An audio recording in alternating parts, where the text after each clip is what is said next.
Hi అండి. ఈరోజు సాయిబాబా దర్శనం అయితే అయిపోయింది. మా వారైతే బాబా దర్శనం అయితే చేసుకొని షిరిడి ఎళ్ళొచ్చారనమాట. ఇంకా అక్కడి నుంచి తీసుకొచ్చి ప్రసాదాలు మనకి ఏంటంటే ఎక్కువగా దొరికే ప్రసాదం మనకక్కడ ఏంటనేది మీకు చూపిస్తాను. మనకి ఇలా ఆల్ మిక్స్డ్‌లోని కొద్దిగా పటికి బెల్లం అన్నీ యాడ్ చేసి మల్టీ కలర్‌లో దొరికే డ్రై ఫ్రూట్స్ తోటి యాడ్ అయ్యి ఉండే మనకి కొన్ని రకాల ప్యాకెట్లు అయితే దొరుకుతూ ఉంటాయి. మనం ఇందులో మిక్స్ చేసుకోవడానికి ఇలా ప్యాకింగ్ చేసి అమ్ముతూ ఉంటారనమాట. ఇలా ఒక 2 ప్యాకెట్లు అయితే తీసుకున్నాము. తర్వాత నువ్వుపప్పుతో తయారు చేసి జీళ్ళు కూడా యాడ్ చేసి ఒక ప్యాకెట్ అయితే తీసుకున్నాము.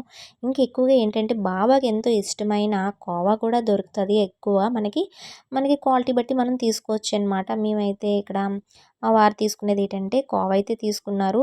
చాలా ఫ్రెష్‌గా చాలా బావుంది. కాకపోతే లగేజీ వల్ల అది కొద్దిగా మెల్ట్ అయిపోయింది. మార్నింగ్ ఓపెన్ చేసి దాన్ని మళ్ళీ ఉండల్లాగా చుట్టి మనం ప్రసాదంలా పంచుకోవాలనమాట.